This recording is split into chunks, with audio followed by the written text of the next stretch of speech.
함께 하나님의 말씀 잠언 1장 1절에서 7절, 잠언 1장 1절에서 7절의 말씀 보도록 하겠습니다. 한 절씩 교독하겠습니다. 다윗의 아들 이스라엘 왕 솔로몬의 잠언이라. 이는 지혜와 훈계를 알게 하며 명철의 말씀을 깨닫게 하여 지혜롭게 공의롭게 정의롭게 정직하게 행할 일에 대하여 훈계를 받게 하며 어리석은 자를 슬기롭게 하며 젊은 자에게 지식과 근신함을 주기 위한 것이니, 지혜 있는 자는 듣고 학식이 더할 것이요 명철한 자는 지략을 얻을 것이라. 잠언과 비유와 지혜 있는 자의 말과 그 오묘한 말을 깨달으리라. 함께 읽습니다. 여호와를 경외하는 것이 지식의 근본이거늘 미련한 자는 지혜와 훈계를 멸시하느니라. 아멘.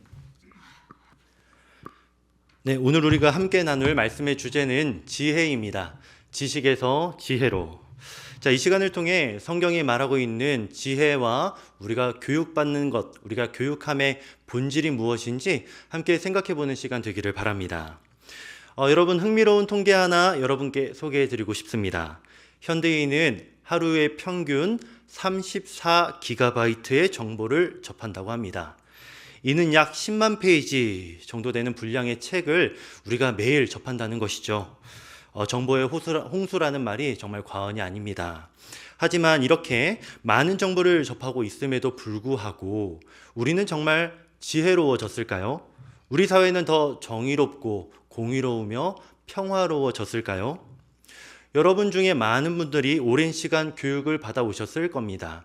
유치원에서부터 초등학교, 중학교, 고등학교, 대학교, 심지어 그 이상까지 여러분 공부하셨을 겁니다. 이렇게 많은 시간과 에너지를 들여서 여러분이 배운 그 지식이 말이죠, 여러분의 삶을 어떻게 변화시켰는지 생각해 보시기 바랍니다. 여러분이 그 지식이 여러분을 더 의미 있는 삶으로 살게 했습니까? 여러분을 더 행복하게 만들었습니까? 이 사회를 더 나은 사회로 만들어 주었습니까? 우리는 종종 지식과 지혜를 혼동합니다. 지식은 정보를 아는 것이지만 지혜는 그 정보를 올바르게 사용하는 능력입니다. 컴퓨터도 엄청난 양의 정보를 저장하고 또 처리할 수는 있지만 그것을 지혜롭게 사용하는 것은 불가능합니다. 그렇다면 여러분, 진정한 지혜란 무엇일까요? 어떻게 하면 우리가 단순한 지식을 넘어서서 지혜에 이를 수 있을까요? 오늘 우리가 함께 고민해 볼 질문은 바로 이것입니다. 성경이 말하는 지혜와 교육의 본질은 무엇인가? 잠언 1장은 이 질문에 대해서 깊은 통찰을 우리에게 제공해 줍니다. 솔로몬은 잠언의 서두에서 지혜의 본질과 목적, 그 시작점이 무엇인지 분명하게 가르쳐 주고 있는데요. 오늘 이 말씀을 통해 오늘날의 교육에 대해 여러분 새로운 시각과 방향을 결정하실 수 있는 여러분 이 시간 되기를 바랍니다. 자, 성경이 말하는 지혜, 그 첫 번째는 여호와를 경외하는 것입니다. 여호와를 경외하는 것, 그것이 바로 지혜입니다. 여러분, 7절 말씀 우리 함께 읽어보도록 하겠습니다. 여호와를 경외하는 것이 지식의 근본이거늘 미련한 자는 지혜와 훈계를 멸시하느니라. 네, 여러분, 경외라는 단어 많이 들어보셨을 겁니다. 여러분, 이 경외라는 단어 들으시면 어떤 생각이 드시나요? 이 단어는 우리가 일상에서 자주 사용하지 않는 표현입니다. 경외는 단순한 두려움이나 공포와는 다른 것이기 때문이죠. 이 경외 안에는 깊은 존경심과 함께 또 특별한 존중감 또한 두려움이 포함되어 있는 겁니다. 마치 광활한 우주의 신비 앞에서 경이로움에 압도될 때, 혹은 위대한 예술작품 앞에서 말문이 턱 막힐 때 우리는 경외심을 느끼게 됩니다. 조금 더 쉬운 예로 들어보자면, 여러분이 만약에 1000년이나 된 고류청자를 여러분이 안고 있다고 생각해 보십시오. 그 맑고 영롱한 빛깔에 감탄을 하면서도 혹시나 내가 그것을 깨트릴까봐 노심초사하는 것, 여러분 그것이 경외심 아닐까요? 또 다른 예로 존경하는 분 앞에 서서 우리가 얘기하는 순간이 있다라고 생각해 보십시오. 여러분이 존경하는 교수님, 그분이 여러분을 갑자기 불러서 연구실에서 여러분과 개인적으로 얘기를 하자고 하는 겁니다. 너무나 존경하여서 기대가 되고 설레기도 하지만 그분이 내가 알고 있는 교육의 수준, 내가 어느 정도 지금 수준인지를 들키게 될까봐 걱정하면서 두려워하는 것, 존경을 하여서 너무나 행복하지만 또한 너무나 들켜버릴까봐 걱정되는 그것. 여러분, 그것이 경외감 아닐까요? 여러분, 이런 경외심은요, 우리를 겸손하게 만듭니다. 나의 존재가 얼마나 작고 유한한지 깨닫게 되기 때문입니다. 또 동시에 이 경외심은 우리를 경이로움으로 가득 차게 만들죠.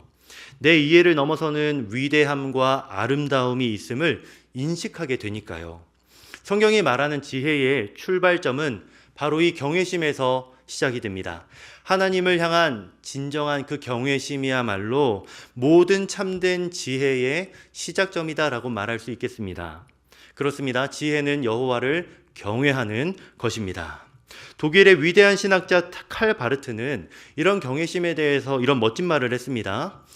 하나님에 대한 경외심 없이는 어떠한 지식도 진정한 지식이 될 수 없다. 하나님을 알지 못하는 자는 아무것도 제대로 알 수 없다. 세상의 교육은 종종 인간을 중심으로 둡니다. 모든 것을 인간 중심에서 인간의 이성과 경험으로 해석하려고 하고 있죠. 이러한 것을 인본주의적 교육관이라고 합니다. 하지만 성경적 지혜는 그 모든 것의 중심에 하나님을 둡니다.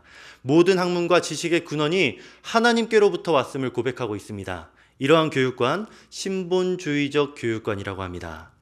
지식이 많다고 해서 여러분 결코 지혜로운 것은 아닙니다.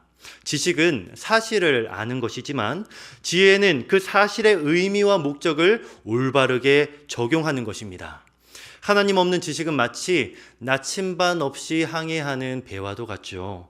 아무리 빠르게 달려가더라도 올바른 방향으로 가고 있는지는 결코 알 수 없습니다. 본문 7절을 다시 한번 주목해 보면요. 여호와를 경외하는 것이 지식의 근본이다라고 말하고 있습니다. 네, 모든 지식과 지혜의 출발점이자 기초가 되는 것, 그것이 바로 여러분 여호와를 경외하는 것입니다. 솔로몬의 삶을 생각해 보면 이 원리를 더 잘 설명해 주고 있습니다. 그가 왕위에 올랐을 때 하나님께서 그가 너무나 예뻐 보이셨는지 아무거나 하나 구해보라고 이야기를 합니다. 솔로몬은 그때 부와 명예와 장수가 아니라 무엇을 구하게 됩니까? 지혜를 구했습니다. 그는 자신이 젊고 부족함을 인정하였고 하나님께 듣는 마음을 구했습니다. 이러한 겸손하고 하나님을 경외하는 태도가 있었기에 하나님께서는 그에게 이 세상 누구에게도 비교되지 않는 지혜를 주셨습니다. 청년 여러분, 우리의 배움과 교육의 중심에 무엇이 있습니까? 학점과 취업, 성공, 결혼, 물론 이런 것들은 정말 중요합니다. 하지만 이것이 전부라면 우리의 교육은 결국 공허할 수밖에 없습니다.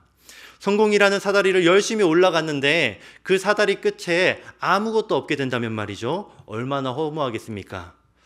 진정한 배움과 교육의 시작점, 하나님을 경외하는 것에서 있습니다.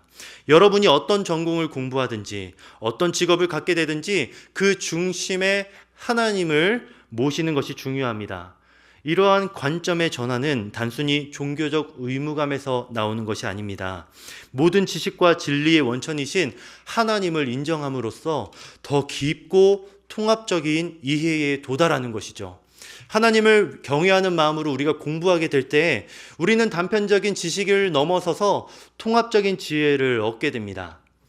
그러니 오늘부터 여러분의 공부와 배움의 목적을 다시 생각해 보시기 바랍니다. 원하는 걸 얻기 위함이 아닌지, 더 나은 걸 갖기 위함이 아닌지 여러분 생각해 보십시오. 하나님을 더 깊이 알고 그분의 뜻을 이루어드리기 위해서 내가 지금 열심히 공부하고 있는지 여러분 스스로에게 자문해 보십시오. 지혜의 시작은 여호와를 경외하는 것입니다. 세상의 기준으로는 어리석게 보일지라도 하나님 앞에서 가장 지혜로운 선택을 할 수 있는 분별력, 바로 여호와를 경외하는 것에서부터 나오게 될 것입니다. 첫 번째 대지가 한 사람의 마음과 태도에 관한 것이었습니다. 그런데 성경적인 지혜는 결코 개인적인 영역에만 국한되지 않습니다. 지혜는 개인의 내면에서 시작하여서 밖으로 흘러나갑니다. 그리고 결국 우리 주변의 세계를 변화시키는 강력한 힘을 우리에게 가지게 합니다. 두 번째, 여러분, 지혜는 무엇인가? 지혜는 공동체를 바꿉니다. 지혜는 공동체를 바꾼다. 공동체를 변화시키는 힘, 그것은 여러분 지혜에 있습니다. 여러분의 지혜가 여러분이 속한 공동체를 변화시킬 겁니다. 변화라는 단어는 우리 시대를 살아가면서 정말 중요한 키워드인 것 같습니다. 우리는 끊임없이 변하는 세상을 살고 있기 때문이죠. 기술은 빠르게 발전하고 또 사회 구조는 계속해서 변형되며 가치관은 계속해서 재정립되고 있습니다. 하지만 모든 변화가 항상 긍정적인 것만은 아닌 듯합니다. 많은 변화들이 표면적이고 일시적이며 때로는 퇴보하는 방향으로 흘러가기도 합니다. 그럼 진정한 변화, 의미 있는 변화, 지속 가능한 변화는 무엇일까요? 성경은 이에 대한 답을 제시합니다. 참된 지혜가 있는 곳에는 의미 있는 변화가 있다고 말입니다. 그런데 중요한 점은 이 변화는 단순히 개인의 변화에서만 머물지 않고 여러분이 속한 공동체 전체로 확장된다는 겁니다. 지혜는 한 사람의 마음에서 시작하여서 가정과 여러분의 목장, 학교와 직장, 그리고 사회와 이 나라 전체를 변화시키는 놀라운 힘을 가지고 있습니다.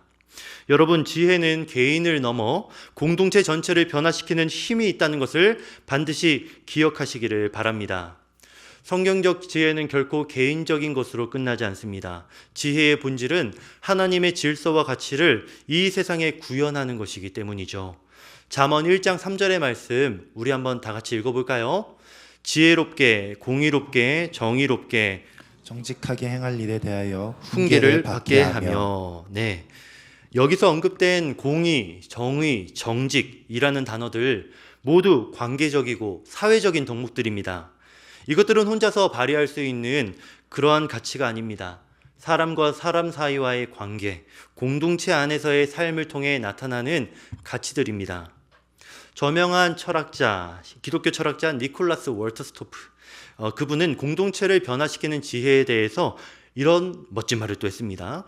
지혜는 단순히 개인의 영혼을 구원하는 것이 아니라 사회 구조를 변혁시키는 데 목적이 있다. 지혜로운 사람은 자신만 의롭게 사는 것이 아니라 사회 전체가 더 공의롭고 정의롭고 정직하게 살아가도록 영향을 미친다. 근데 정말 그런 것 같습니다. 또 구약의 솔로몬 이야기를 또 빼놓지 않게 되는데요. 솔로몬의 삶은 이 원리를 더 잘 보여주는 듯합니다. 기도를 통하여서 이 솔로몬은 하나님께 너무나 완벽한 그 지혜를 얻게 됩니다. 그런데 그 솔로몬의 지혜는 개인의 영역, 자신에게서 멈추는 것이 아니라 솔로몬이 다스리는 이스라엘 전체에 퍼져나가게 되죠. 솔로몬의 지혜는 정치, 경제, 문화, 사회 모든 영역에 하나님의 선하신 공의를 끼치게 됩니다. 그래서 이스라엘 역사상 가장 번영한 그런 시대를 만들게 하였죠. 현대사회에서도 이러한 예를 찾아볼 수 있을 듯합니다. 여러분, 영화 중에 혹시 어메이징 그레이스라는 영화 보셨는지 모르겠습니다. 영화의 주인공, 그는 윌리엄 윌버포스인데요. 그는 깊은 기독교 신앙에 기초한 지혜로 영국의 노예 무역을 폐지하는 데 결정적인 역할을 했던 인물입니다. 그의 지혜는 단순히 개인적인 신앙생활에 머물지 않고 부당한 사회 구조를 변혁시키는 힘이 되었습니다. 영화에서 그는 이렇게 말했었죠. 하나님은 나에게 두 가지 위대한 목표를 주셨다. 노예 무역의 폐지와 사회의 도덕적 개혁이다. 네, 그의 지혜와 헌신은 결국 영국 사회 전체를 변화시키는 힘이 되었습니다. 성경적 교육의 큰 특징 중 하나가 저는 공동체적 차원이다라고 생각이 듭니다.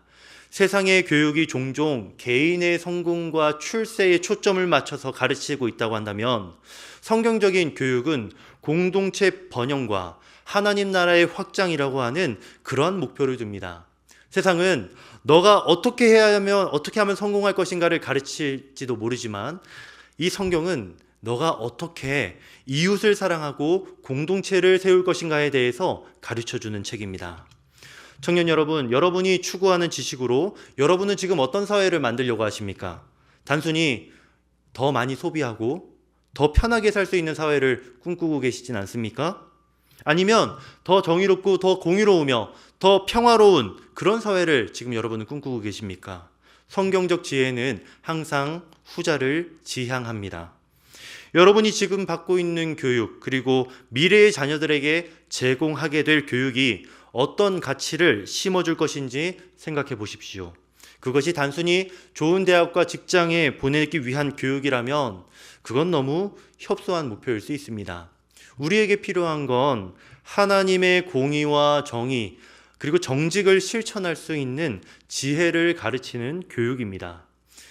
우리 샘물학교는 이런 비전을 가지고 세워졌습니다. 샘물학교는 단순한 지식 전달을 넘어서서 하나님의 지혜로 세상을 바꾸는 하나님의 인재를 세우는데 우리 샘물학교의 목적이 있습니다. 학생들에게 너는 어떻게 성공할 것이냐를 가르치는 것이 아니라 너는 어떻게 하나님의 나라를 이 땅에 드러낼 것이냐를 가르치는 곳, 그것이 바로 우리 샘물학교죠. 어쩌면 여러분은 지금 당장 기독교 학교에 자녀를 보낼 계획이 없으실지도 모르겠습니다. 혹은 아직 결혼이나 자녀 계획이 아예 없으실 수도 있죠. 그럼에도 불구하고 여러분은 지혜로운 교육이 사회를 변화시키는 힘을 가지고 있다는 사실에는 관심을 가지실 수 있으실 겁니다. 기독교 학교들이 더 많이 세워지고 더 많은 학생들이 그곳에서 배울 수 있도록 여러분이 기도해 주시고 후원하는 일에 동참해 주실 수 있습니다. 이것은 단순한 교육기관의 지원이 아니라 우리 사회의 미래를 위한 여러분 영적 투자입니다. 또 여러분 자신이 먼저 지혜로운 사람이 되어서 여러분의 가정과 직장, 목장, 그리고 지역사회를 변화시키는 영향력을 발휘하실 수도 있습니다. 여러분의 작은 실천과 결정이 주변 사람들에게 영향을 미치게 되고 그것이 더 넓은 공동체로 확산될 수 있습니다. 마치 작은 돌멩이 하나가 파동을 일으켜서 호수 전체를 물결을 일으키게 하는 것처럼 여러분의 지혜로운 선택과 행동이 사회 전체에 선한 영향을 미칠 수 있을 것입니다. 지혜는 공동체를 변화시킵니다. 진정한 지혜는 개인의 성공이나 풍요로움에 그치지 않고 지금 이 사회를 아름답고 정의로운 곳으로 만들어 갈 것입니다. 여러분 모두가 이러한 성경적 지혜를 부디 추구하셔서 여러분이 속한 공동체를 변화시켜 가시기를 진심으로 부탁드립니다. 네, 지금까지 우리는 지혜가 어떻게 공동체를 변화시키는지 보았습니다. 하지만 성경적 지혜의 여정은 여기서 끝이 아닙니다. 구약의 지혜서들은 지혜의 근원과 그 영향력에 대해서 많은 것을 가르쳐 줍니다. 하지만 신약에 이르러 우리는 궁극적인 그 지혜의 완성이 어딘가에 대해서 볼 수 있게 됩니다. 모든 참된 지혜의 길은 결국 한 분을 향해 나아가고 있습니다. 지혜란 무엇인가? 마지막으로 지혜는 그리스도를 아는 것입니다. 지혜는 그리스도를 아는 것입니다. 여러분, 참된 지혜는 그리스도를 아는 것으로부터 가능하게 됩니다. 무언가 완성된다는 건 그것이 온전한 모습을 갖추게 된다는 의미겠죠. 미완성된 그림이 아름다운 작품으로 완성이 되고 공사 중이던 건물이 웅장한 건축물로 완성되는 것처럼 지혜도 그 완성을 향해 나아갑니다. 구약의 솔로몬은 당대 최고의 지혜자였습니다. 그렇지만 그의 지혜조차 불완전했음을 우리는 그의 인생 후반부에서 볼 수 있습니다. 그의 지혜는 그의 인생을, 그의 나라를 구원하지 못했습니다. 그가 지은 잠언은 인간의 삶에 대한 깊은 통찰을 제공해 주지만 그 자신도 완전히 따르지 못하였던 지혜였지요. 그렇다면 참된 지혜는 어디서 발견되겠습니까? 신약은 우리에게 모든 지혜의 궁극적 원천이자 완성이신 한 분을 소개합니다. 바로 예수 그리스도.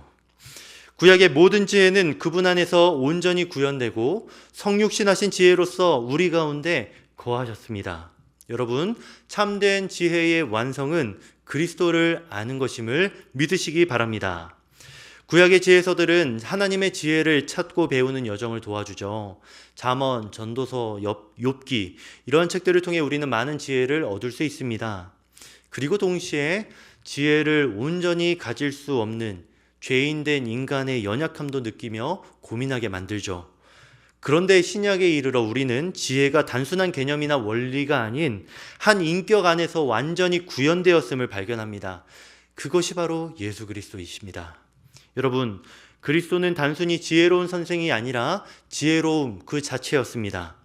바울은 고린도전서 1장에서 그리스도를 하나님의 능력이요 하나님의 지혜다라고 말하였고, 골로새서에서는 그는 그리스도 안에 지혜와 지식의 모든 보화가 감추어져 있다라고 말합니다. 특별히 주목할 점은 고린도전서 1장 18절입니다. 십자가의 도가 멸망하는 자들에게는 미련한 것이요 구원을 받는 우리에게는 하나님의 능력이라. 바울이 고린도전서 1장에서 십자가의 도를 그리스도의 하나님의 지혜라고 표현했다는 사실이죠. 세상의 눈으로 볼 때 십자가는 어리석음과 약함의 상징이었지만 하나님의 관점에서 볼 때 십자가는 하나님의 능력과 지혜의 완성 그 지점이었습니다. 이것이 세상의 지혜와 하나님의 지혜의 결정적 차이입니다. 세상의 지혜는 자기 영광과 자기 구원을 추구하지만 하나님의 지혜는 자기를 내어주는 희생적 사랑을 통한 구원의 길을 우리에게 보여줍니다. 십자가는 하나님의 지혜가 가장 완벽하게 드러난 그러한 사건이죠. 그곳에서 사랑과 공의가 완벽하게 조화를 이루며 우리의 구원을 이루셨기 때문입니다. 성도 여러분, 모든 참된 지혜가 궁극적으로 그리스도를 향합니다. 그리고 그리스도를 알고 그를 닮아가는 것, 그것이 바로 우리가 할 수 있는 지혜의 완성입니다.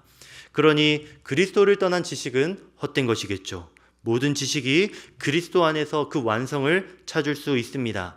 세상의 모든 학문과 지식, 모든 교육의 목표는 결국 창조주요 구원자이신 그리스도를 더 깊이 알아야 하는 것이 되겠습니다. 지혜가 단순히 정보의 축적이 아니라 그 정보를 통해 창조주를 알아가는 것이라면 그리스도는 그 창조주를 직접 드러내신 분이십니다. C.S. 루이스 여러분 많이 들어보셨지요? 나니아 연대기를 쓴 그는 옥스퍼드 대학의 뛰어난 문학 교수였지만 회심 이후에 그의 모든 학문적 능력을 그리스도를 알고 알리는 데 사용했습니다. 그는 이렇게 말했습니다. 나는 그리스도를 만나기 전에는 지식을 위한 지식을 추구했다.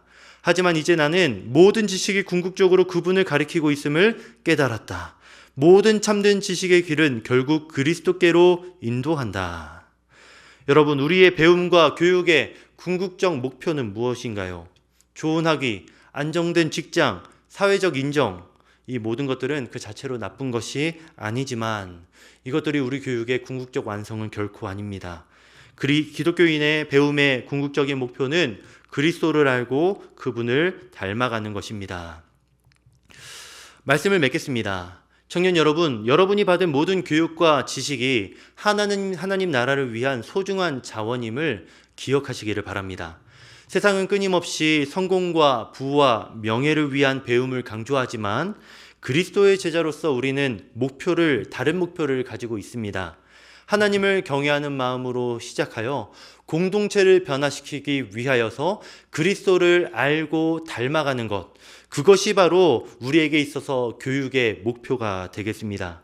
여러분의 모든 학문과 재능이 하나님의 영광과 이웃의 유익을 위해 사용되어질 때 그것이야말로 진정한 지혜의 모습입니다. 그러니 두려워하지 마십시오. 여러분의 작은 순종과 헌신을 통해 하나님께서 놀라운 일을 이루실 것입니다. 우리 교회가 후원하는 샘물교회, 샘물학교는 바로 이러한 성경적 교육의 비전을 실천하기 위해서 세워진 곳입니다. 이 학교는 단순히 좋은 대학에 많은 학생을 보내는 것이 아니라 하나님을 경외하고 공동체를 변화시키는 그리스도를 닮은 제자들을 양성시키는 것을 목표로 합니다. 학생들은 모든 교과목을 통해 하나님의 지혜를 발견하고 그 지혜로 세상을 섬기는 법을 배웁니다. 오늘 여러분이 이 귀한 사역에 기도와 관심 그리고 물질로 동참해 주신다면 그것은 단순한 학교 후원이 아니라 하나님 나라의 확장을 위한 영적 투자가 될 것입니다. 여호와를 경외하는 것이 지식의 근본입니다. 우리의 모든 배움과 가르침이 이 진리의 기초에 있을 때 우리는 그리스도의 장성한 분량에 이르는 온전한 지혜의 사람으로 성장할 것입니다. 지혜로운 여러분 되시기를 진심으로 바랍니다. 함께 우리 찬양하겠습니다. 주의 아름다움은 말로다. 함께 찬양하겠습니다.